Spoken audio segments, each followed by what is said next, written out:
أستغفر الله العظيم الذي لا إله إلا هو الحي القيوم وأتوب إليه.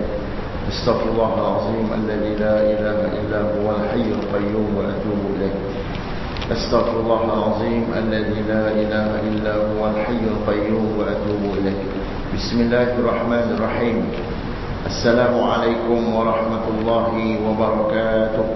الحمد لله رب العالمين، وأفضل الصلاة وأتم التسليم على سيدنا محمد وعلى آله وصحبه أجمعين. رب اشرح لي صدري ويسر لي أمري واحلل عقدة من لساني يفقه قولي. سبحانك لا علم لنا إلا ما علمتنا إنك أنت العليم الحكيم. ربنا زدنا علما وفهما يا ذا الجلال والإكرام. أما بعد. Muslimin muslimat rahmati Allah Subhanahu wa taala. Alhamdulillah, kita bersyukur kepada Allah Subhanahu wa taala pada malam ini kita dapat bersama-sama salat maghrib berjamaah. Kemudian kita dapat bersama-sama berada dalam majlis ilmu. Semoga Allah Subhanahu wa taala berikan kekuatan kepada kita dan memberikan hidayah kepada kita untuk terus berada dalam majlis ilmu, insya-Allah. Tuan-tuan, malam ni kita sambung pengajian kita kitab Riqah, yang mana kita berada dalam bab yang berkaitan dengan hal-hal yang terlarang sebab hadas, haid dan juga nifas. Kita dah baca itu sikit, dan hari ini kita sambung lagi perkara yang diharamkan. Perkara yang diharamkan ketika seseorang itu berada dalam keadaan haid dan juga nifas. Haid ialah darah yang keluar daripada faraj seorang wanita yang menandakan dia itu sihat. Darah itu ialah kitaran darah yang Allah Subhanahu Wa Taala tetapkan kepada seorang perempuan tiap-tiap bulan, menandakan dia itu sihat. Kalau tak keluar darah ni, kurang sihat ataupun ada something wrong. Kalau keluar darah ni, maknanya sihat. Iaitu darah haid paling kurang 1 hari 1 malam, paling lama 15 hari 15 malam. Dan yang kedua ialah darah nifas, iaitu darah yang keluar daripada kemaluan perempuan setelah mereka melahirkan anak. Anak dah keluar semua. Kalau seorang-seorang lah, kalau 2 orang 2 orang lah, kalau 4 orang 4 orang lah. Bila selesai keluar anak, maka keluar darah. Darah itu dinamakan darah nifas.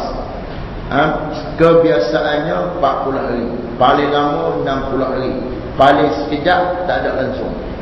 Maknanya keluar anak tak ada darah langsung, tak ada masalah. Itu pengenalan tentang darah sebagaimana kita dah mengaji. Pertama sekali kita dah mengaji itu, seorang yang kedatangan haid ataupun berada dalam keadaan nifas, haram mereka sembahyang, tak boleh sembahyang, haram. Dan jika kita tanya boleh ke tak mereka qada, asal hukum tak payah qada.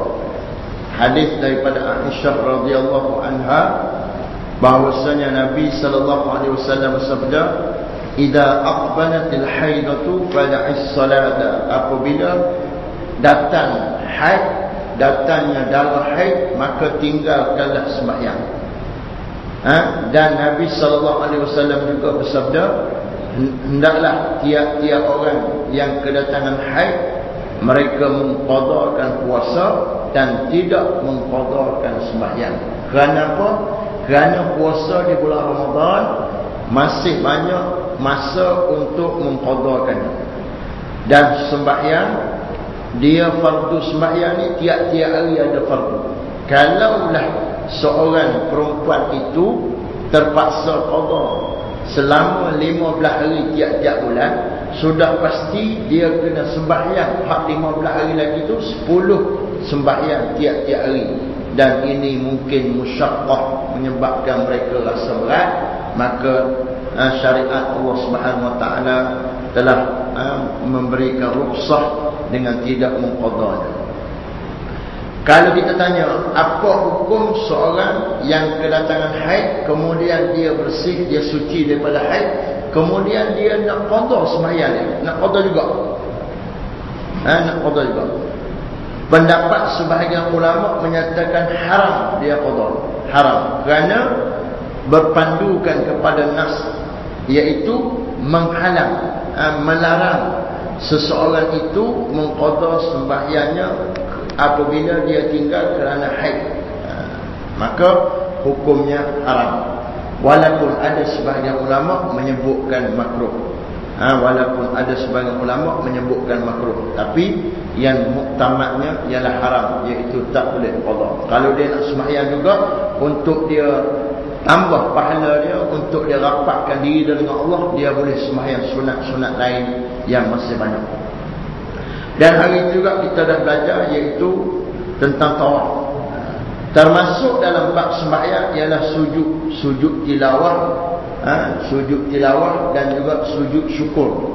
Sujud tilawah, apa dia sujud tilawah? Apabila seseorang itu membaca ataupun mendengar bacaan ayat yang berkaitan dengan sujud, seperti mana ayat dalam surah Sajadah.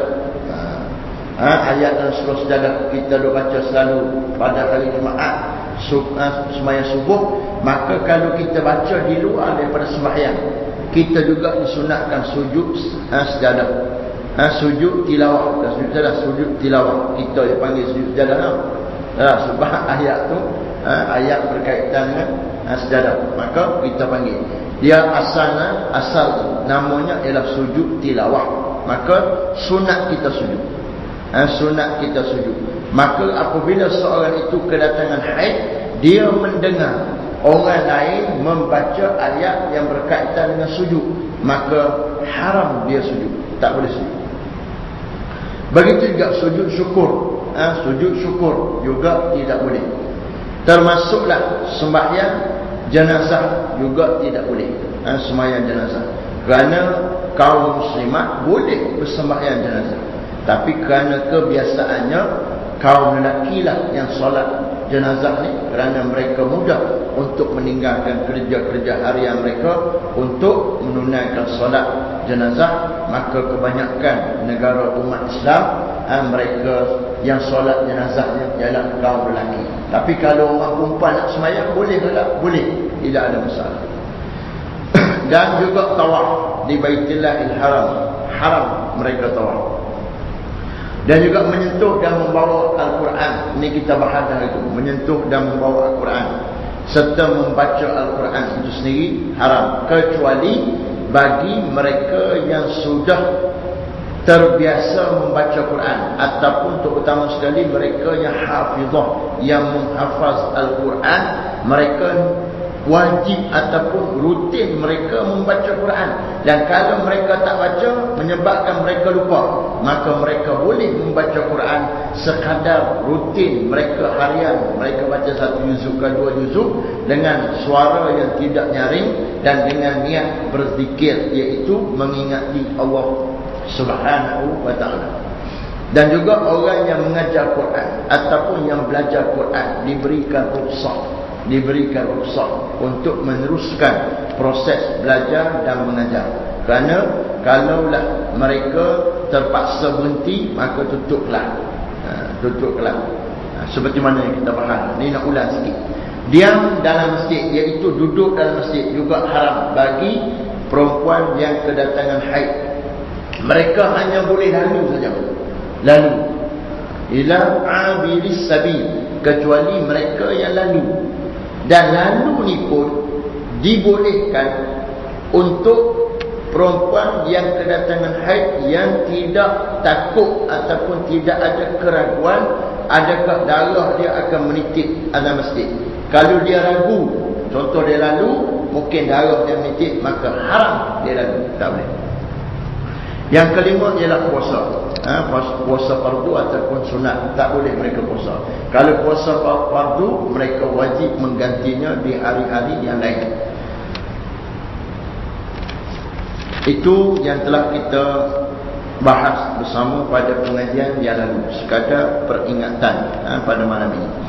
Kita teruskan lagi dengan perkara yang diharamkan oleh syariat Islam terhadap seorang perempuan yang kedatangan haid, iaitu haram atas suami mentolak isterinya yang sedang haid atau nifas.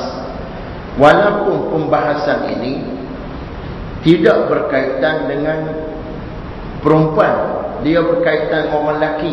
Dalam beberapa kitab fiqh yang lain, dia tak masukkan dalam bab larangan perempuan yang haid, kerana yang dilarang orang lelaki. Tapi kitab ni dia masuk sini tak apa. Sebahagian kitab lain dia letakkan dalam bab tolak, iaitu tolak sunni, tolak bid'i, tolak yang sunnah dan tolak yang bid'ah, yang bukan sunnah. Tak apa, apabila dia ada sini kita baca. Haram atas suami mentolak, iaitu menjatuhkan tolak terhadap isterinya yang sedang dalam keadaan haid ataupun nifas. Haram hukumnya. Suami benci tak mana, kau panggil tak mau tak mana, dia kena tunggu sampai waktu bersih, iaitu dalam keadaan suci. Selepas haid dia akan datang keadaan suci. Maka waktu suci itu, kalau dia tak mau, maknanya dia dah putus asa.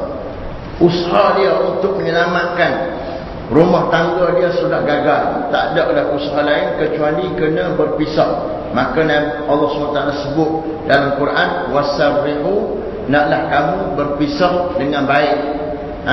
Dengan baik. Wasarrihu hunna bi ihsan, naklah kamu berpisah dengan mereka, iaitu isteri-isteri kamu, dengan cara yang baik.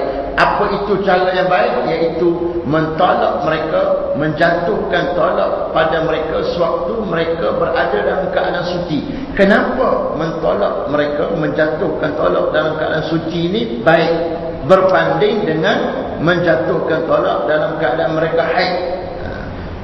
Tolak keseluruhan itu tak baik. Nabi SAW sebut, abghadul halali indallahi at-talaq.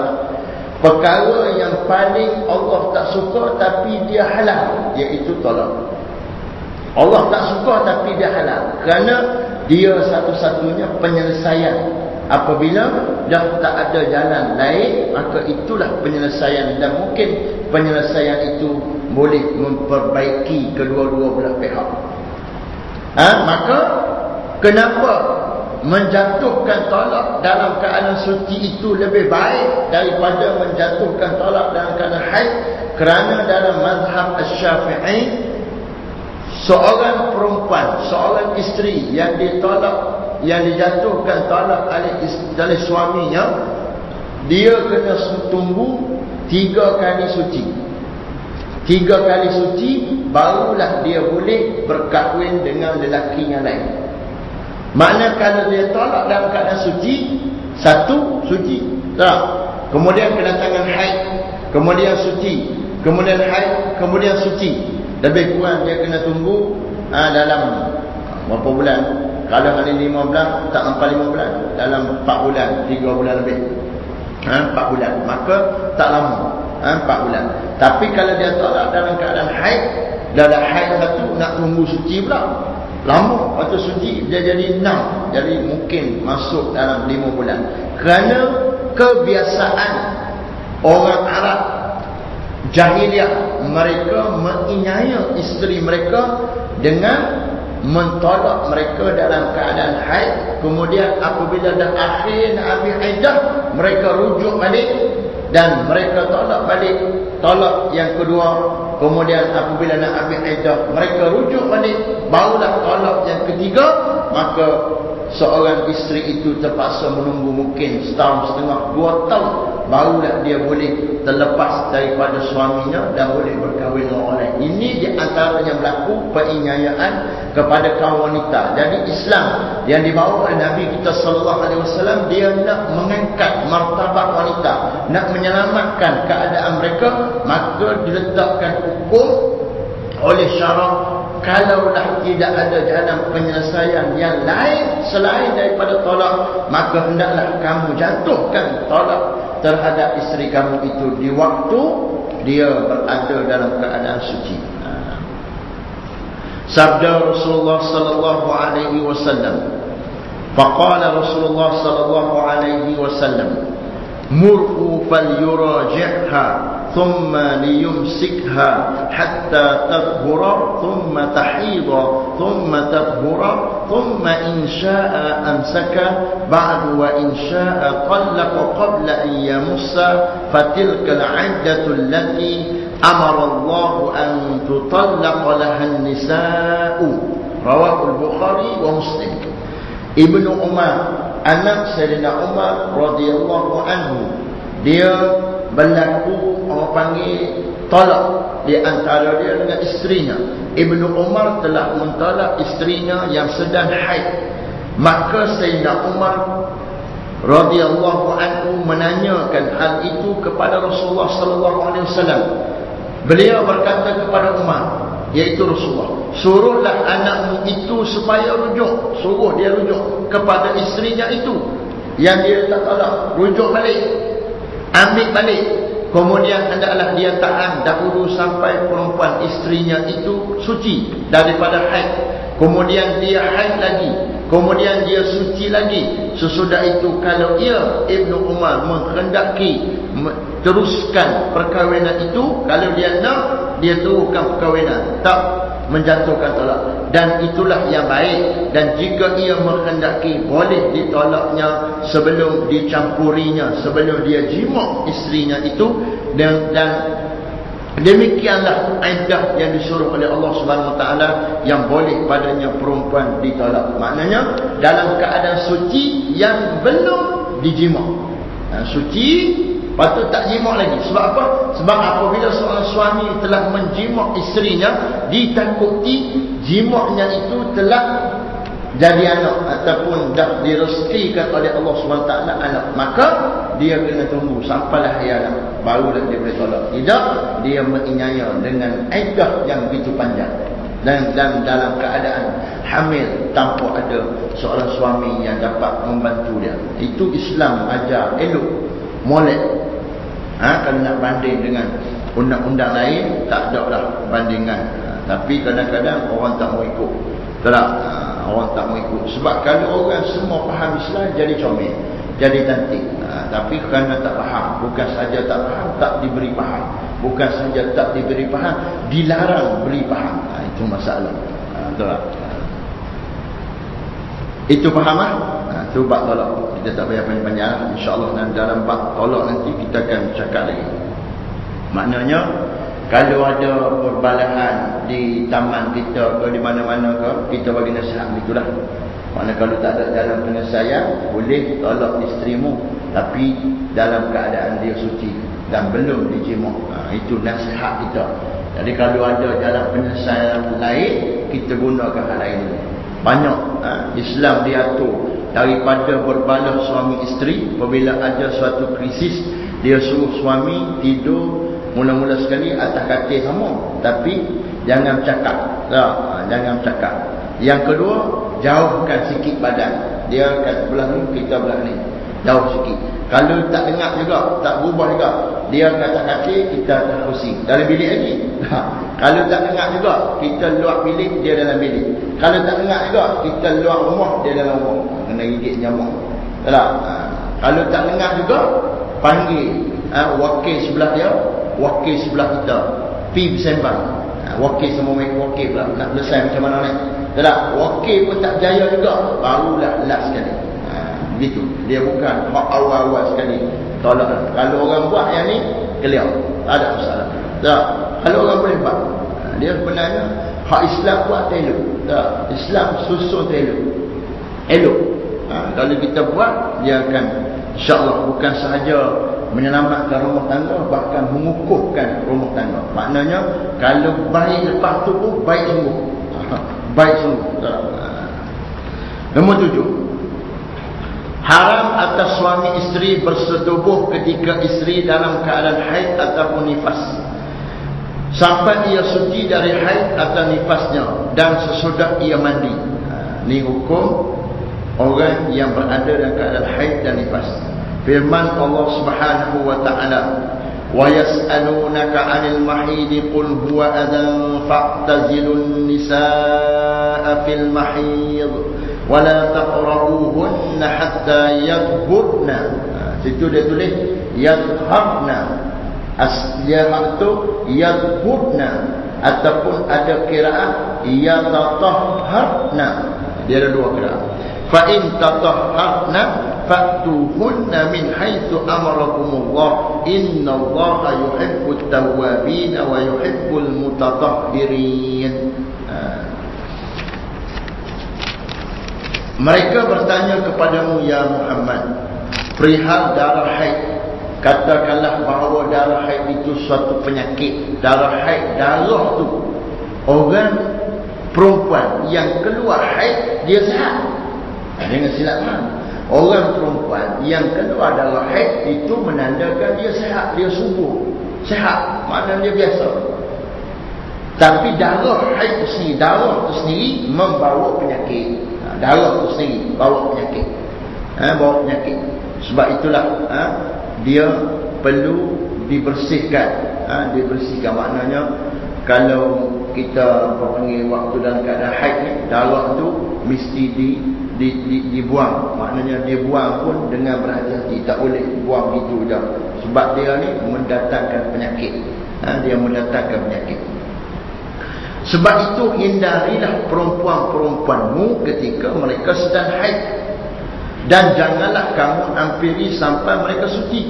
Maka apabila mereka telah suci, bolehlah kamu hampiri mereka menurut yang dihalalkan Allah Subhanahu wa ta'ala. Sesungguhnya Allah kasih kepada orang yang taubat, orang yang bertaubat, dan orang yang suci ataupun orang yang bersuci, orang yang bersih.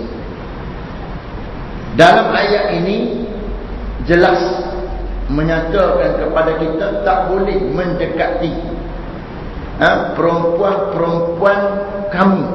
Maknanya isteri kamu. Orang yang ada bini banyak, orang ada seorang isteri dia dalam keadaan haid dan nifas. Maka soalan kita, apakah kita tak boleh mendekati teguh? Kalau dalam agama Yahudi, seorang isteri yang kedatangan haid akan diletakkan dalam bilik ataupun tempat yang khusus yang tidak boleh bergaul dengan siapa-siapa. Duduk situ. Macam orang sakit. Duduk suci baru boleh main duduk. Dia nak nanak pun tak boleh, dia nak apa tak boleh buat apa. Dia duduk tu. Itu dalam agama Yahudi. Maka dalam agama Islam adakah begitu? Kalau lihat zahir ayat ini, ianya bermaksud tak boleh menggauli langsung. Maknanya tak boleh duduk dalam rumah, tak boleh suruh dia masak ataupun kita duduk sembang dia, semua tak boleh. Sebab apa? Sebab disebut faqtazilun nisa, naklah kamu menjauhi, hindarilah perempuan-perempuanmu. Itu makna yang ada pada ayat Quran. Namun setelah kita menyelidiki, Nabi SAW telah bersabda bawah dada. Waqala Rasulullah sallallahu alaihi wasallam isna'u kull shay'in illa nikah, rawahu Muslim. Asal hadis ini ialah berhubung dengan orang-orang Yahudi, di mana Rasulullah sallallahu alaihi wasallam apabila isteri mereka haid, mereka tidak memberi makannya dan tidak mereka campuri, maknanya dia letak tempat lain. Sahabat-sahabat bertanya kepada Rasulullah sallallahu alaihi wasallam, apakah perbuatan orang Yahudi itu sesuai dengan hukum? Rasulullah sallallahu alaihi wasallam menjawab, perbuatlah sekehendak kamu kecuali bersetubuh. Isteri kamu dalam keadaan haid, kamu boleh buat apa saja, iaitu bergaul dengan mereka kecuali bersetubuh. Jima. Itu. Jadi ada dua nas yang dilihat sekaligus ianya bertentangan, tapi ialah bermaksud umum wa khusus.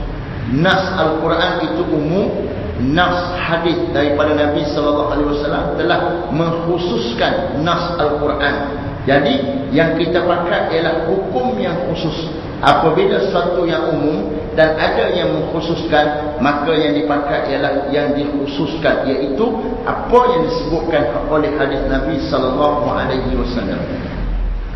Apakah yang wajib dihindari oleh suami ketika isterinya sedang haid dan nifas?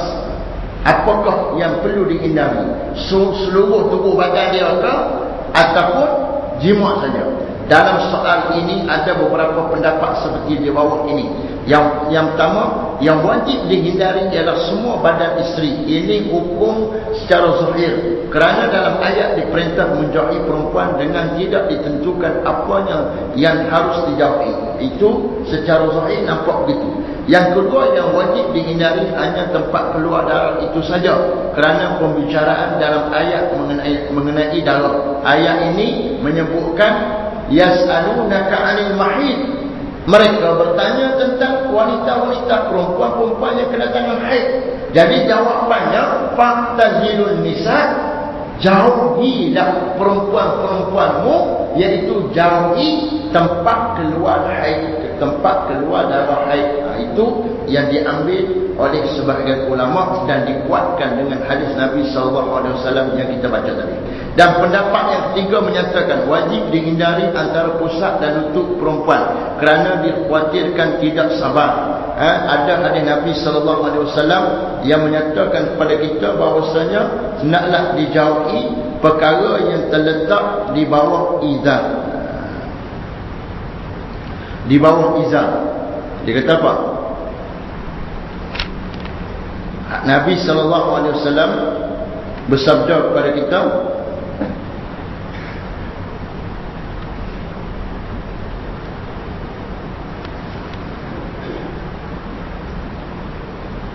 ada nanti kita jumpa tersebut, iaitu tidak boleh mendekati perempuan yang haid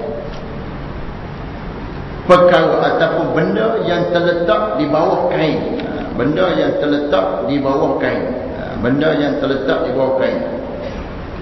Nabi SAW bersabda, Annahu SAW su'ila amma yahilu lirrajuli min imra'atihi wa hiya haid. Rasulullah ditanya, apakah yang halal bagi seorang suami terhadap isterinya yang berada dalam keadaan haid? Apa dia? Faqala Rasulullah SAW, yahillu ma fawqal izar. Dihalalkan kepada seorang suami apa yang ada di luar daripada kain. Kain yang dipakai iaitu baina surah wal rukbah, iaitu di antara pusat dan lutut. Di antara pusat dan lutut, itulah yang dikira kain. Maka apa yang ada di luar daripada pusat dan lutut boleh seorang isteri untuk istimta', iaitu untuk bersedap-sedap. Tapi yang ada di antara pusat dan lutut tak boleh.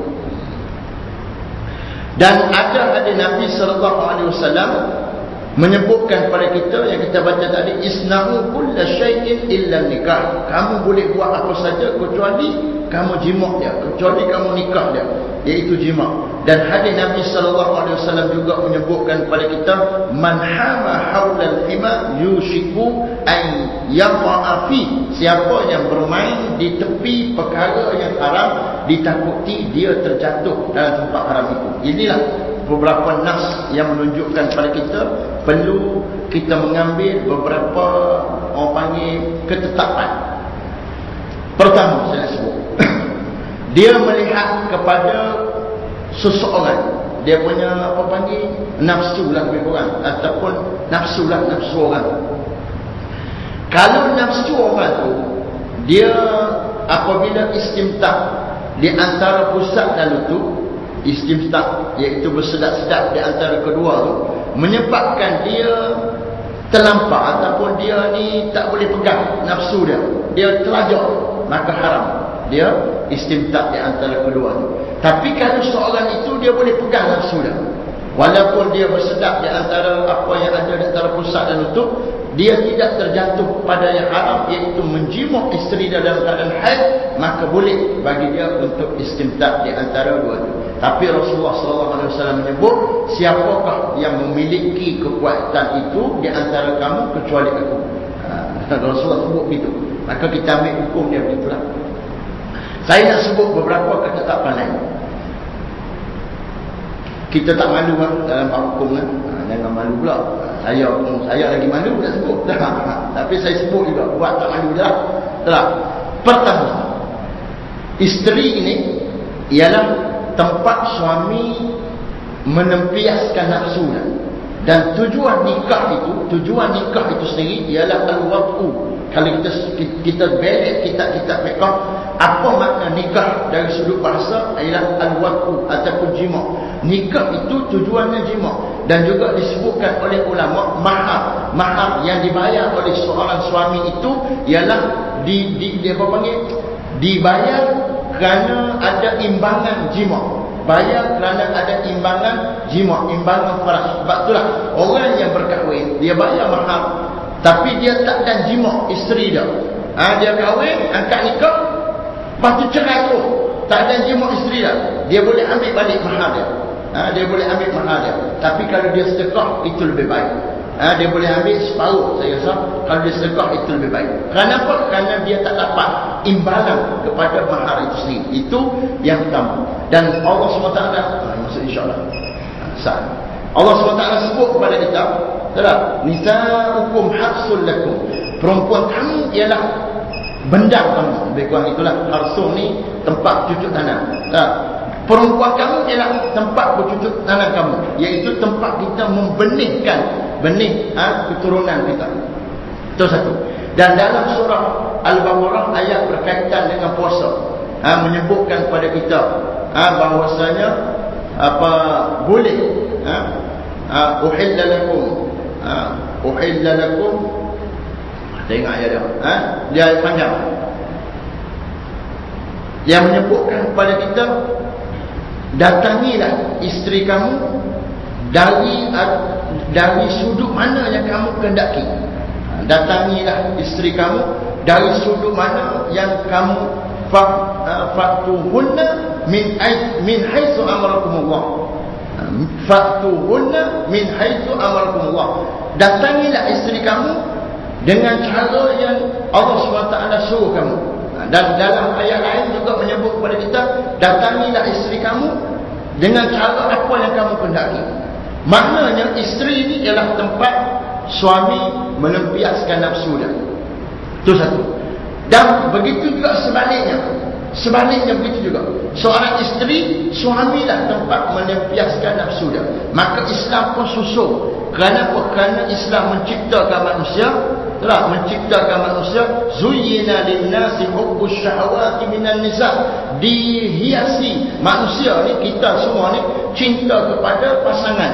Walaupun di sini disebut hubbus syahawati minan nisa, cinta ada nafsu terhadap perempuan, tapi tidaklah bermakna lelaki sahaja yang ada nafsu pada perempuan. Bahkan perempuan juga ada nafsu pada lelaki. Sebab itulah berlakunya perkahwinan dan akhirnya dapat memperbanyakkan keturunan dan sebagainya.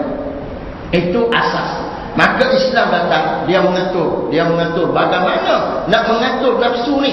Dia datangkan dengan nikah, iaitu cara-cara adab-adab nikah.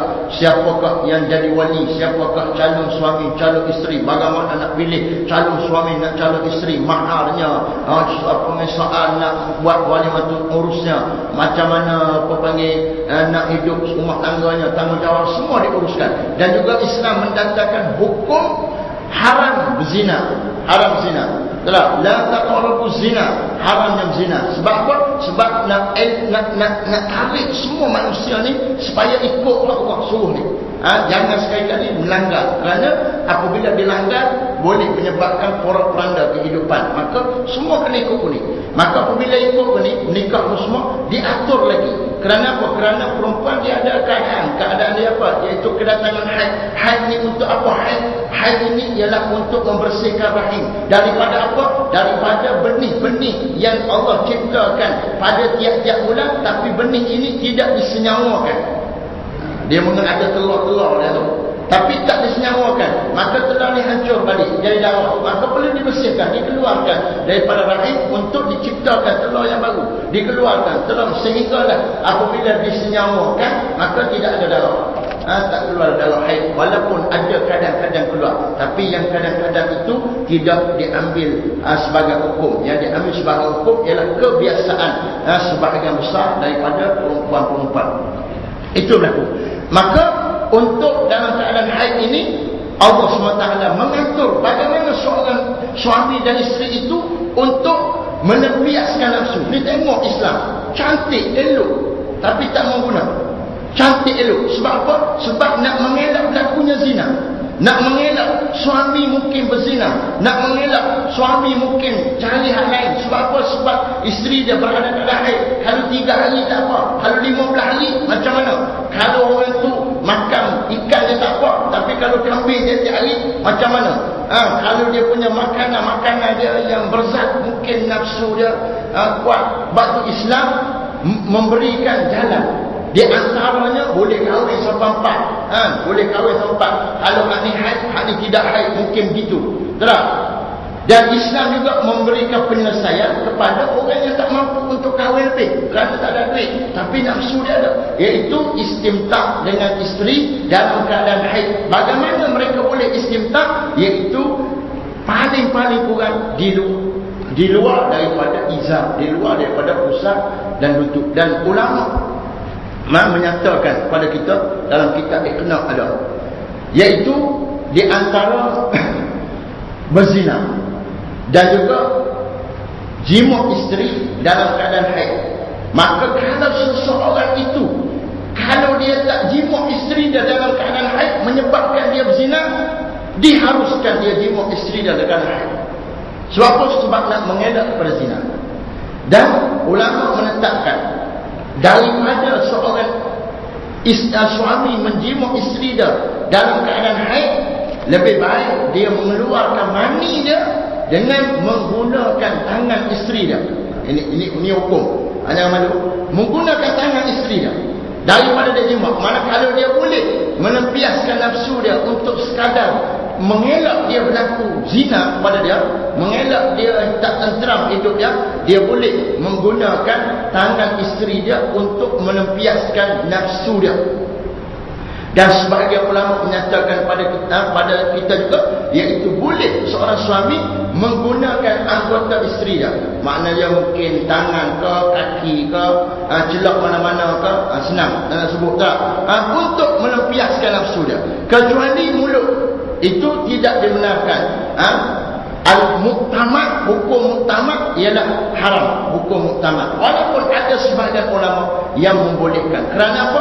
Kerana dia panggil qadar, iaitu kotor. Kerana kotor, kerana kemaluan suami, walaupun dia kemaluan, tapi dia juga alat untuk mengeluarkan najis, iaitu air kencing. Maka tidak layak untuk diletakkan di mulut, tempat yang suci, yang tidak ada najis, yang tidak dimasukkan oleh mana-mana najis. Maka itu di antara ulama berdalilkan haramnya keadaan ataupun perbuatan itu. Maka boleh buat istimta'. Itu hukum. Macam isteri mungkin beranak berapa bulan, itulah 40 hari, 60 hari lagi lama. Macam mana seorang suami kalau dilihat takut berzina, maka boleh. Dan isteri pun kalau dia mengerti, dia faham lah. Itulah, walaupun dia tak ada nafsu, walaupun mungkin dia tak ada nafsu, mungkin dia letih, mungkin dia apa, tapi dia kena faham. Sebab Allah jadikan suami dan isteri ini untuk menutup satu sama lain, iaitu untuk suami melampiaskan nafsu dia, isteri pun begitu juga, supaya kedua-duanya terselamat daripada dosa berzina ataupun dosa melakukan sesuatu yang diharamkan oleh Allah Subhanahu wa taala. Tu dia punya keterangan. Boleh fahamlah. Dan di antara mengeluarkan mani, dia hukum ulama al-muktamad, seorang suami tak boleh ataupun seorang lelaki tak boleh mengeluarkan mani dia sendiri. Walaupun seorang suami tak boleh mengeluarkan mani dia sendiri. Sebab diharamkan pada asalnya. Tapi kalau dia menggunakan tangan isteri dia dan sebagainya, boleh. Tapi kalau dia takut terjatuh zina, maka takut terjatuh dalam bab zina, maka boleh dia mengeluarkan mani dengan tangan dia ataupun dengan sendiri dia untuk menyelamatkan dia daripada jatuh dalam bab zina. Benda-benda ni sekarang ni sebenarnya suatu yang penting untuk diuraikan dalam masyarakat. Sebab kita lihat berlakunya penzinaan, berlakunya rokok, berlakunya sumbang mahram, berlakunya berbagai-bagai kepincangan dalam apa panggil dalam hubungan lelaki dengan perempuan kerana tidak disusun dengan baik. Kadang-kadang kalau kita lihat keadaan, kadang-kadang isteri dia letih, dia letih, kadang-kadang dia letih. Suami tak letih, dia letih.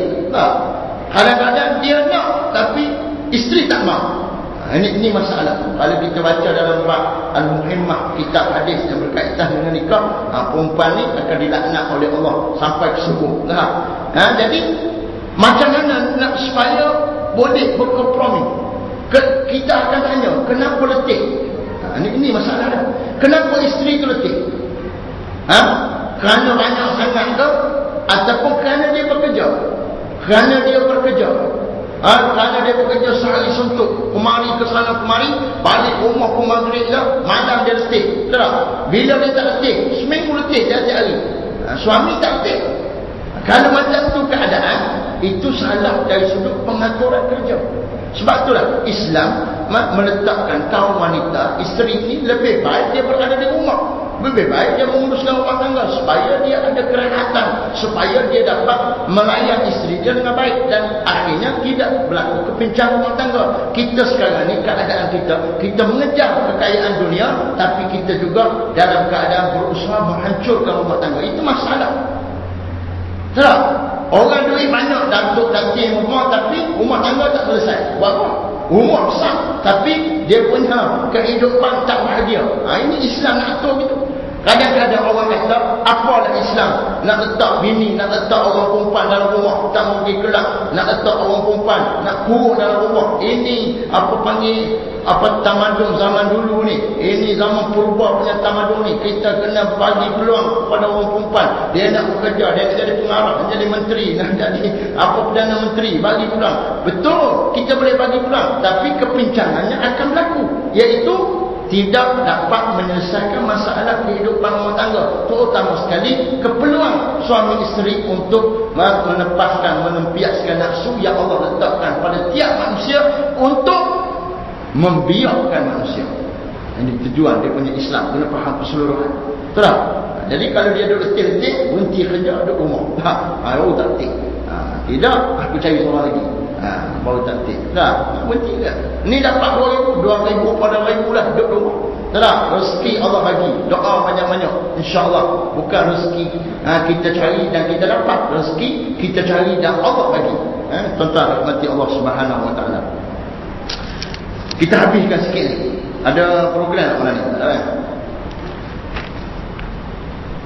Dari ayat tersebut timbul pula perbezaan faham antara ulama apakah sesudah berhenti haid sebelum perempuan itu mandi, sudah bolehkah bagi suami mendekatinya atau mesti menunggunya mandi dahulu. Sebab dalam ayat itu menyebut dia sebut kita hatta yadbubna, kamu kena jauhi isteri-isteri kamu sehingga dia suci. Maka dalam mazhab Syafi'i menyebutkan kepada kita bukan suci saja, makna bukan berhenti haid saja, bukan berhenti nifas saja, bahkan dia kena mandi dulu. Sebab apa? Sebab ada qiraat lain yang membacakan hatta yatahharna, sehingga perempuan ini membersihkan diri dia daripada hadas besar. Jadi kena mandi dulu. Maknanya kalau tak ada ayat, kena tayamum dulu, baru boleh jima' isteri yang sudah berhenti ataupun kering dalam haidnya. Itu hukum hakam dalam rumah tangga. Dan pendapat pertama, sudah boleh tidak usah menunggu mandi lebih dahulu kerana ia sudah suci namanya. Itu pendapat yang sahih. Ini kita tak pakai. Bukan makna tak pakai, dalam mazhab Syafi'i menolak pendapat ini. Belum boleh sebelum ia mandi kerana sucinya belum sempurna. Maknanya kena mandi dulu. Okey, habis tu.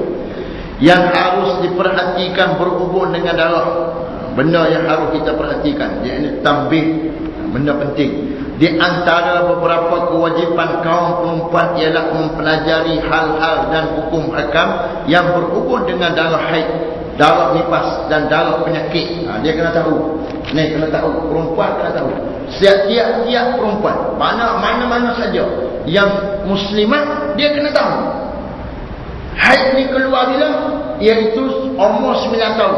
Kebiasaannya umur 9 tahun. Ada yang awal. Dia boleh pergi lajak sampai umur 20 tak keluar lagi. Tapi kalau umur 15 dia sudah balik walaupun tak keluar. Maka dia kena tahu sebelum umur 9 tahun dia kena tahu maknanya tentang darah haid ini perlu diajar darjah 1 darjah 2. Maknanya begitu. Perlu diajar darjah 1 darjah 2. Perlu ajar dalam mata pelajaran kerana dia berkaitan dengan keadaan perempuan wanita suci. Kena tiap-tiap orang kena tahu belakang. Tak boleh orang tu tak tahu apa, tak tahu nak buat apa. Ya dah darah keluar tu tahulah, tapi tak tahu apa yang kena buat, tak tahu apa yang tak boleh buat. Terang? Tak tahu hukum hakam mengenai darah haid, nifas dan juga darah istihadah. Ni. Kerana hal yang demikian amat banyak sangkut pautnya dengan amal ibadat dan pergaulan antara suami isteri. Kalau tak tahu, hancur lebur. Terang, hancur lebur. Duduk buat benda haram saja. Tak boleh kita anggap, tak tahu tak apa, Allah maaf. Terang, tak tahu tak apa, Allah maaf. Jika kita duduk dalam hutan, duduk kawan dengan gajah. Tak ada orang yang mengajar. Tapi kalau kita duduk tepi masjid, tak main mengaji, ni tak tahu, apa jaga. Terang. Bukan tak tahu tak apa. Tahu? Ataupun orang main ngajak dia lari pergi pasar raya lagi tu. Tu. Kalau suami pandai, wajiblah mengajar isterinya. Ni untung kita orang ngaji. Kita orang pandai, kita ngajak isteri kita. Dia lagi tak malu, ajak satu. Tak, abang ni, abang ni. Tak. Dan sang isteri wajib belajar. Dia belajar lagi tahu. Akan tetapi kalau suami tidak pandai, seperti mereka tak main tu, sang isteri wajib belajar. Wajib belajar juga isteri ni pada orang lain yang dipercayainya. Dia boleh belajar orang lain. Kalau seorang suami itu dia tak pandai, dia pula tak bagi isteri dia pergi belajar, 2 kali celaka. Dah lah tak pandai, tak bagi lah. Kalau kita cemburu, seorang suami itu cemburu, dia kena pergi belajar bagi pandai, balik ajak isteri dia. Kerana isteri dia cantik, lawa, molek ni, tak lagi dia pergi mengaji ustaz ambil ke dia pula. Jangan bagi. Duduk rumah, biar aku pergi ngaji, balik ajak, sampai reti. Boleh? Tak ada masalah. Dan itulah lebih baik. Tapi kalau suami ni tak pandai, dan dia juga mengaji tapi tak pandai juga, ataupun dia tak mengaji, maka dia kena benarkan isteri dia untuk belajar. Dan untuk menyelamatkan daripada fitnah, dia bawa isteri dia main majlis ilmu sekali dengan dia ngaji. Ngaji bab haid, nifas dan istihadah. Ini penting. Kena tahu semua. Kena tahu semua. Mana hukum hakam selok-elok kena tahu. Walaupun tak ingat secara detail, tak boleh nak mengajar orang, tapi sekurang-kurangnya boleh ajar isteri kita, boleh ajar dalam bentuk praktikal, walaupun tak boleh nak ceramah macam orang lain ceramah dan sebagainya. Itu mungkin payah, tapi poin-poin kita ingat begini. Okey, itulah apa panggil, kita akan masuk di bulan depan kitab sembahyang. Jadi kita habis dah perkara yang berkaitan dengan larangan kepada perempuan yang haid dan juga nifas. Tuan-tuan rahmati Allah Subhanahu Wa Taala, itulah hukum hakam dalam Islam yang meletakkan adab-adab, tertib-tertib yang elok dalam hubungan di antara suami isteri untuk menjamin kesejahteraan kehidupan dalam rumah tangga, untuk dijamin kesejahteraan kehidupan dalam rumah tangga. Terang. Dia satu lagi masalah. Kadang-kadang isteri tak larat. Isteri ni tak larat nak jimuk dia tak malam. Tapi suami ni pergi makan ubat tu, pergi makan ubat ni. Jadi teruk lah. Jangan makan ubat lah. Biar pergi lah. Panggil slow pun tak payah makan ubat. Tengok isteri kita. Tengok gu lawan kita. Kalau gu lawan tu kecil biasa je, tak payah lah nak bawa besar-besar lah. Kalau gu lawan tu kuat, baru kita cari kuat. Ni kadang-kadang dia pergi cari kuat, dia balik, isteri dia tak mau. Dan nak mau apa? Mana kena nak? Mana ni lagi? Mana pening? Dah lah anak kecil lagi. Dah lah esok nak kerja lagi. Jadi itu masalah kadang-kadang. Sebahagian kaum lelaki, dia seronok pergi cari tu, pergi cari ni, pergi cari tu, pergi cari ni. Kita kena ukur rumah tangga kita. Padam-padam. Betul tak? Tudung periuk bagi sama dengan periuk. Jangan tudung periuk besar, periuk kecil, itu masalah. Kalau periuk besar, tudung kecil, masalah juga. Betul tak? Dia kena bagi padang. Pakai tu, clear. Baru nasi masak tak ni. Tidak, sama ada dia jadi bubur ataupun dia jadi alam. Betul. Jadi insyaAllah kita ambil peringatan sini. Kita ada beberapa soalan yang dikemukakan pada kita oleh adik-adik kita daripada Insaniah ni. Jadi insyaAllah setakat mana saya tahu saya akan jawab. Pertama, bagaimana menilai wuduk itu betul atau tidak? Bagaimana menilai wuduk itu betul atau tidak? Itu soalan pertama. Nak menilai, kita nak nilai wuduk seseorang itu betul ataupun tidak. Nak nilai macam mana? Pertama sekali kita nilai apakah wuduk dia melengkapi fardu wuduk, iaitu rukun wuduk. Kerana hak ni tak dapat tidak mesti ada pada seorang yang berwuduk. Apa itu rukun wuduk ataupun disebut sebagai fardu wuduk? Apa itu? Iaitu 4 basah 2 kering. Senangnya 4 hak basah 2 hak kering. Apa dia 4 basah 2 kering ini? Hak kering yang pertama ialah niat. Niat ni tak kena ayat, dia niat di hati. Betul tak? Kering. Dan diteruskan dengan basah, iaitu basuh muka. Basuh muka, bukan sapu muka. Sapu lain, basuh lain. Basuh, apa beza basuh dengan sapu? Iaitu basuh sehingga air itu mengalir, air itu bergerak. Air itu bergerak, itu nama basuh. Kalau sapu, air tak bergerak, tak apa dah. Itu sapu. Basuh ni air itu bergerak, air itu meleleh. Itu dia panggil basuh muka. Di mana hak muka? Hak muka ialah tempat tumbuh rambut di atas ni, dan kalau orang tu kepala botak, kira sini juga. Bukan kira sini, kira tempat yang biasa, tempat biasa. Dan tepi ni ialah anak telinga ni, telinga ni, dan bawah ni ialah bawah dagu, tulang dagu. Maka semua ni ambil ke tepi tu, ambil ke tepi ni, itulah muka. Kalau sini dia panjang, kena basuh juga. Termasuklah sebahagian daripada perempuan, dia segmen dia punya hal ni panjang, dia kena basuh. Dan sebahagian ulama menasihatkan supaya mereka potong, bagi pendek, bagi pendek. Hak sini ni, hak sini bukan hak atas ni, hak sini sebab dia masuk ke tepi anak telinga ni, dia masuk. Maka dia potong bagi pendek supaya mudah dia basuh. Mana dia tak pendek sikit tak apa, mudah dia basuh. Sebab termasuk dalam bulu-bulu ataupun rambut yang berada dalam muka. Bulu kening panjang kena basuh, bulu hidung dia kelak kena basuh juga. Janggut panjang kena basuh. Cuma diberikan rukhsah apabila janggut itu tebal, hanya dibasuh bahagian luar sahaja, basuh bahagian luar, dan sunat dia basuh bahagian dalam. Tebal tak tebal janggut ni macam mana? Iaitu apabila kita bercakap dengan dia, tak nampak kulit dia, tak nampak kulit di bawah janggut ni. Kalau janggut saya ada nipis, kita bercakap tak jauh mana cakap, lebih kurang ni.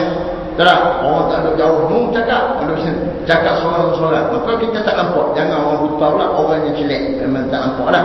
Orang buta tak kira. Itu yang fardu rukun yang pertama. Yang kedua ialah basuh tangan hingga ke siku, termasuk siku sama. Siku pun masuk juga. Siku ni, siku ni walaupun hingga siku, tapi masuk siku. Dia hingga ni dia ada dua. Satu hingga yang termasuk, satu hingga tak masuk. Terang? Macam saya makan ikan hingga kepala, kepala tak makan. Terang? Makan ikan ambil sampai ke kepala. Tapi basuh tangan hingga siku masuk sekali. Masuk sekali atas ni. Atas ni. Semuanya. Terang? Semuanya. Biasanya orang tinggal siku. Sebab apa? Dia letak di paip. Belah ni, siku ni tak kena. Maka dia kena berhati-hati untuk dia basuh sekali. Maka itu rukun yang ketiga. Yang keempat ialah dia sapu kepala. Sapu kepala. Kepala ni ada dua. Satu rambut. Rambut juga dikira sebagai kepala. Walaupun dia sebut mashu raksi, sapu kepala, tapi sapu rambut dikira kepala. Tapi rambut tu mesti rambut yang ada atas kepala. Kalau rambut panjang ada atas belakang, dia tak panggil sapu kepala, sapu belakang. Sapu rambut kat belakang. Atau rambut tepi ni, dia kena rambut atas kepala. Kalau rambut tu panjang, rambut tu kalau dia lepas jatuh bawah. Tapi dia putar-putar tak atas kepala pun tak boleh. Dia kena rambut yang betul-betul duduk atas kepala. Sapu rambut yang atas kepala. Ataupun sapu kulit kepala. Dua-duanya tak apa. Sekurang-kurang sapu dalam mazhab Syafi'i ialah sikit. Ikutlah banyak satu jari pun tak apa dah. Yang sunatnya ialah sebesar tapak tangan. Itu yang afdal. Yang afdal dalam mazhab Maliki ialah kesemuanya. Buat macam ni. Sapu semua. Okey. Dan yang keempat ialah basuh kaki hingga buku lali. Buku lali pun masuk sekali juga. Bukan buku lali tak masuk, buku lali masuk sekali juga. Basuh semuanya. Dan celah-celah jari mestilah dipastikan air itu masuk celah jari. Dan jika tumit seseorang itu dah pecah-pecah tumit dia. Mungkin dia kerana dia ni badan besar, tumit tak boleh nak menampung, dia pecah. Maka kena pastikan air masuk di celah-celah pecahan, iaitu dengan menggosoknya. Maksudnya kalau dia sekadar urut saja mungkin dia tak masuk. Lebih-lebih lagi dengan cepat sekali terus pergi, maka tak masuk. Dan last sekali yang panggil kering ialah tertib, iaitu buat cara berurutan. Basuh muka dan basuh tangan, sapu kepala dan basuh kaki. Dan itulah orang panggil cara nak menilai wuduk yang betul. Kalau dia buat semuanya 6 ini, maka betul wuduknya. Betul wuduknya. Betul wuduknya. Itu dari sudut rukun. Dan perlu dilihat juga kepada syarat sah wuduk, iaitu seorang itu mestilah Islam. Kalau orang itu bukan Islam, tidak sah wuduk dia walaupun dia buat semua tadi. Dia mestilah Islam. Dan yang kedua, mestilah suci tempat wuduknya daripada najis. Tempat wuduknya tu daripada najis, dia kena tak ada dulu, barulah jadi wuduk dia. Kalau tempat selain daripada anggota wuduk tak apa, di paha ada najis tak apa, tapi di anggota wuduk kena hilangkan najis di anggota wuduk, barulah wuduk dia sah. Itulah di antara yang boleh kita sebutkan dalam soalan yang pertama. InsyaAllah kita jawab pendek-pendek. Nak pukul 9. Ada bola? Tak ada bola. Nombor 2, apakah perlu niat dalam berwuduk? Apa niat wuduk? Apakah perlu niat dalam berwuduk? Dalam mazhab Syafi'i wajib niat dalam wuduk. Kerana apa? Kerana wuduk itu ibadah. Wuduk itu ibadah. Kerana disebutkan dalam surah Al-Ma'idah ayat ke-6, idza qumtum ila shalah fagsilu wujuhakum wa aydiyakum ila al-marafiq wamsahu bi ru'usikum wa arjulikum ila al-ka'bayn. Disebutkan dalam surah Al-Ma'idah sebagai wuduk. Wuduk ni ibadah dalam mazhab Asy-Syafi'i. Dia syarat sah sembahyang dan dia juga sebagai ibadah. Tiap-tiap ibadah mesti ada niat. Kalau wuduknya tidak berniat, maka tidak sah wuduk. Apabila tidak sah wuduk, tidak sah sembahyangnya. Walaupun berbeza dengan mazhab Hanafi. Mazhab Hanafi menyebutkan bahawasanya tak perlu niat dalam bab wuduk, kerana ia ialah syarat seperti mana kita pakai kain. Kita nak sembahyang, kita tutup aurat. Tak wajib kita niat nak tutup aurat. Tak, kita pakai jubah pergi sembahyang. Tak niat, tak apa. Tak. Sebab ia ialah syarat sah sembahyang. Maka dia kirakan wuduk ini juga syarat sah sembahyang. Itu dalam mazhab Hanafi. Namun dalam mazhab Syafi'i ia ialah ibadah. Kerana apa? Kerana ada beberapa hadis yang menyatakan seseorang yang berwuduk itu akan berada dalam keadaan yang disukai oleh Allah SWT. Dan Allah SWT, Nabi sendiri menyuruh kita untuk memperbaharui wuduk. Bila dah tak ada wuduk, pergi baru. Dan kita sunat tidur dalam keadaan berwuduk, dan kita sunat berada dalam keadaan berwuduk selalu. Maka itulah dikira sebagai ibadah. Dan apakah niat wuduk itu? Niat wuduk, apakah niat wuduk? Niat wuduk ni berbeza pendapat ulama. Di antaranya ialah sahaja aku mengangkat hadas kecil kerana Allah Ta'ala. Itu yang paling senang. Mengangkat hadas kecil kerana Allah Ta'ala. Ataupun sahaja aku ambil wuduk kerana Allah Ta'ala.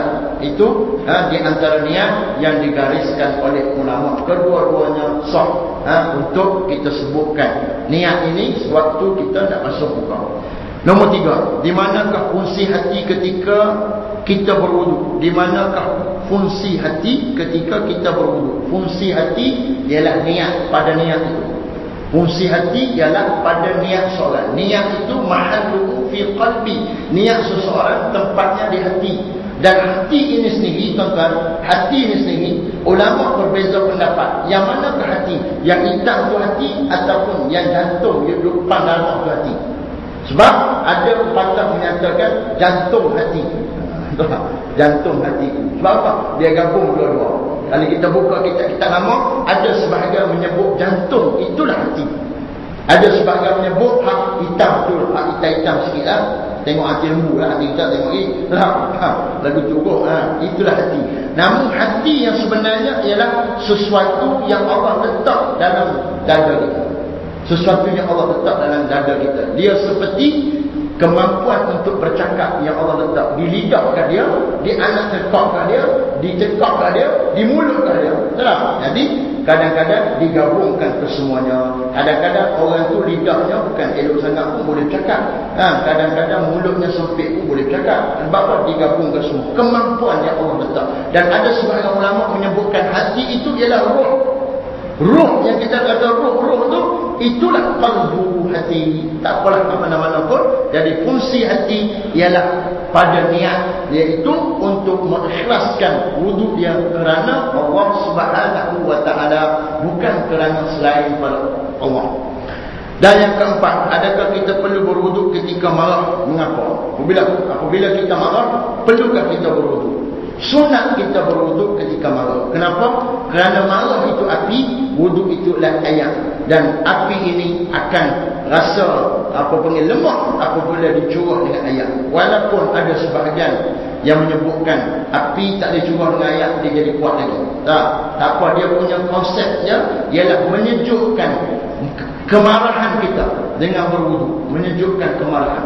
Sebab apa? Sebab pada wuduk, satu, ada menggunakan air. Kedua, iaitu niat kita kerana Allah. Ketiga, kita meninggalkan majlis perbalahan. Kita tinggal, ambil wuduk. Makna meninggalkan, berpisah daripada orang yang kita malu dan sebagainya. Iaitu memberikan ketenangan, yang mana membuahkan kesabaran. InsyaAllah Allah akan membantu mereka yang berwuduk apabila mereka malu. Kalau malu juga, sembahyang 2 rakaat. Kalau malu juga, ambil wuduk malu lagi, sembahyang 2 rakaat. Kalau malu juga, penampang. Macam mana lagi? Jadi insyaAllah bila orang berwuduk dan orang solat 2 rakaat, dia akan hilang malu dia. Malu ni tuan-tuan, bukan tak ada malu, tapi kena malu mengikut apa panggil neraca Allah. Malu mengikut neraca Allah. Betul? Bukan malu mengikut nafsu. Dia ada dua. Malu mengikut nafsu tak boleh. Malu mengikut neraca Allah boleh. Boleh, tak ada masalah. Malu orang yang buat maksiat, betul? Malu maksiat dia, tak marah ke dia. Betul? Malu orang yang menentang Islam, malu penentangan dia pada Islam, tak marah ke dia. Nabi tengok dia malu kepada tentera-tentera musuh, tapi apabila Khalid al-Walid masuk Islam, tak ada masalah, dia tak malu. Dia malu kerana penentangan mereka. Itulah antara neraca malu kita, ialah kita malu kerana perbuatan orang itu yang bercanggah dengan hukum Allah. Kita tak malu peribadi dia, yang mana buktinya apabila dia berubah daripada buat yang tak betul kepada yang betul, kita akan terima dia seperti mana kita menerima orang lain. Allah Alam. Ada apa lagi? Ustaz, bagaimana niat mandi selepas bersalin?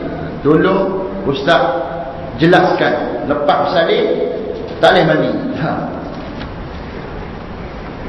Selepas kering darah nifas, dia begini nak sebut.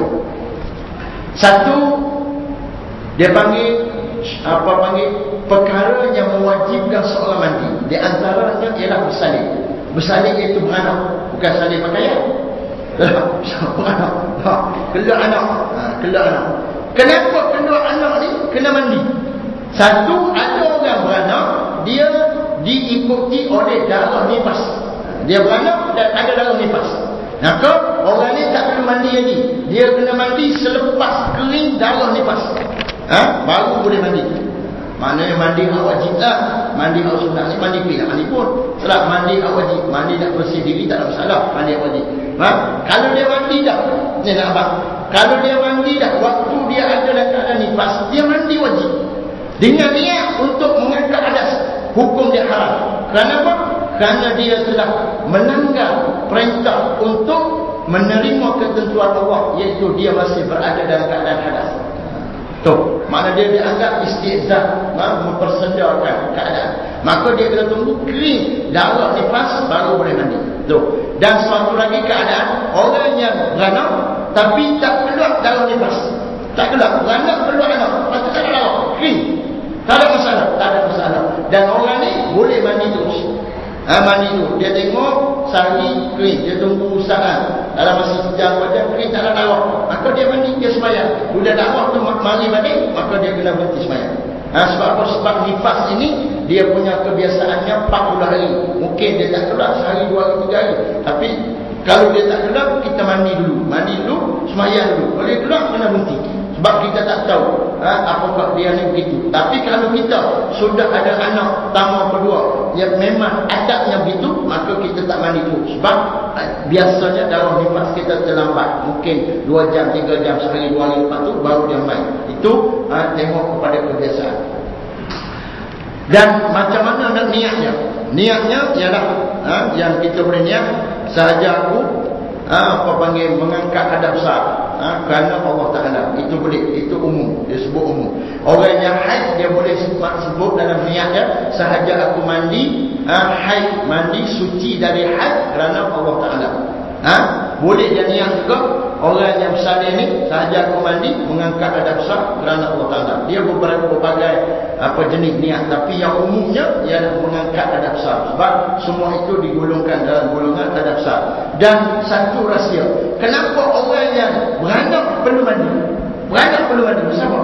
Sebab anak itu ialah dikira sebagai mani, air mani anak itu.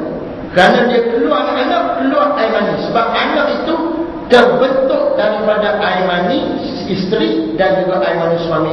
Keluar air mani suami daripada faras isteri tak wajib mandi.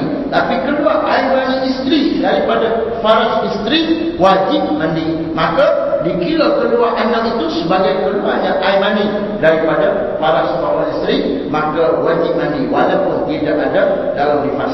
Jadi itulah. Ada lagi soalan? Banyak ni apa cakap? Bagaimana menilai wuduk itu betul? Okey, jawablah. Jadi insya-Allah kita sambung dalam bulan 4. Jadi kalau apa nak main bulan 4. Terang insya-Allah mau soalan banyak-banyak mampu aku. Jadi tuan-tuan semua, terima kasih. Apa yang betul itu daripada Allah SWT, dan jika berlaku kesilapan dan sebagainya, sila rujuk ulama-ulama yang lebih muktabar, dan insya-Allah saya juga akan merujuk kitab-kitab yang ada. Insya-Allah kalau kita betul-betulkan, tapi mengikut ilmu yang saya mengaji, itulah beberapa pandangan-pandangan yang saya berikan kepada jawapan-jawapan telah kemukakan. Terima kasih pada tuan-tuan semua. Walaupun kita lewat sikit, tak apa, masuk TV 9. InsyaAllah tuan-tuan, aqulu qali hadza wa astaghfirullahalazim li wa lakum. Wassalamualaikum warahmatullahi wabarakatuh. A'udzu billahi minasyaitonir rajim. Bismillahirrahmanirrahim. Alhamdulillahirabbil alamin, wassalatu wassalamu ala rasulil amin wa ala alihi wa sahbihi ajma'in. Rabbana zalamna anfusana wa illam taghfir lana wa tarhamna lanakunanna minal khasirin. Ya Allah, ya Tuhan kami, ampunkanlah dosa kami, dosa juga ibu bapa kami, dosa dan nenek kami daripada kalangan orang beriman, dosa suami kami, isteri kami, anak-anak kami, cucu kami, menantu kami, ya Allah, jalan-jalan kami, sahabat andai kami, umat Islam, pemimpin umat Islam, kembalikanlah pemimpin umat Islam untuk berpegang kepada Al-Quran dan Sunnah Nabi dan mentadbir kami, ya Allah. Ya Allah, ya Tuhan kami, sembuhkanlah penyakit kami, penyakit mereka sakit kerana kami, kerana ahli keluarga kami, kerana jiran kami, sahabat andai kami dan umat Islam, terutama sekali mereka yang terlantar di hospital ataupun di rumah, yang telah menanggung kesakitan yang sekian lama, ya Allah. Ya Tuhan kami, berilah kesabaran kepada kami dan kepada mereka semua untuk meredai segala ujian kepada kami, ya Allah. Jadikanlah kami orang-orang bersyukur apabila kami diberikan kesembuhan, ya Allah. Ya Allah, dan kami murahkan rezeki kami semua, ya Allah. Sebagaimana Engkau kurniakan rezeki pada ikan di laut, pada burung-burung berterbangan, pada makhluk-makhluk-Mu, ya Allah. Kurniakanlah kepada kami rezeki kami, ya Allah. Ya Allah, ya Tuhan kami, Engkaulah yang berikan rezeki kepada kami, dan berilah kepada kami secukupnya, ya Allah, agar kami dapat menggunakan rezeki ini untuk mentaati-Mu, ya Allah. Jadikanlah kami orang-orang yang diberkati pada rezeki kami, dan jadikanlah kami orang-orang yang bersyukur dengan rezeki kami, ya Allah. Ya Allah, ya Tuhan kami mohon kepada-Mu, ya Allah, hidayahkanlah kami semua hidayahkanlah anak-anak kami, isteri kami, suami kami, sahabat andai kami, jiran-jiran kami, ya Allah, umat Islam, pemimpin umat Islam. Kembalikanlah kami semua ke pangkal jalan, kepada Al-Quran dan Sunnah Nabi, ya Allah, ya Tuhan kami. Berilah kekuatan pada kami untuk kami menuntut ilmu, mencari kebenaran, mencari sinar Islam, untuk kami amalkan dalam kehidupan kami, ya Allah. Jangan jadikan kami orang-orang yang malas, jangan jadikan kami orang-orang yang sombong dan angkuh, ya Allah. Kurniakanlah kepada kami kegigihan untuk mencari keredaan, ya Allah, dan kepada seluruh ahli keluarga kami, ya Allah, ya Allah Tuhan kami. Sebagaimana Kau himpunkan kami pada malam ini di surah Berwajah ini, ya Allah, himpunkan kami semua dalam syurga-Mu di akhirat nanti, ya Allah, bersama dengan keluarga kami, bersama dengan anak-anak kami, bersama dengan adik-beradik kami, jiran-jiran kami, sahabat dan kami umat Islam, bersama dengan Nabi-Mu, bersama dengan para syuhada, para salihin dan para orang salih dan wali-wali Allah, ya Allah, ya Tuhan kami. Kurniakanlah kepada kami kekuatan untuk mengharungi segala rintangan dan cubaan dan fitnah ini, ya Allah, ya Allah, ya Tuhan kami. Bantulah umat Islam di Palestin, di Syria, di Mesir yang sekarang ini berdepan dengan perancangan jahat musuh-musuh-Mu, ya Allah, Yahudi, Amerika dan juga sekutu-sekutunya, ya Allah, ya Allah, ya Tuhan kami. Sebagaimana Kau hancurkan tentera Abraham, maka hancurkanlah tentera-tentera dan juga mereka-mereka yang merancang untuk menghancurkan Islam, ya Allah. Rabbana atina fid dunya hasanah fil akhirati hasanah wa qina adzabannar. Wa sallallahu ala Muhammadin wa ala alihi wasallam. Walhamdulillahirabbil alamin. Taqabbalallahu minna minkum taqabbal ya karim.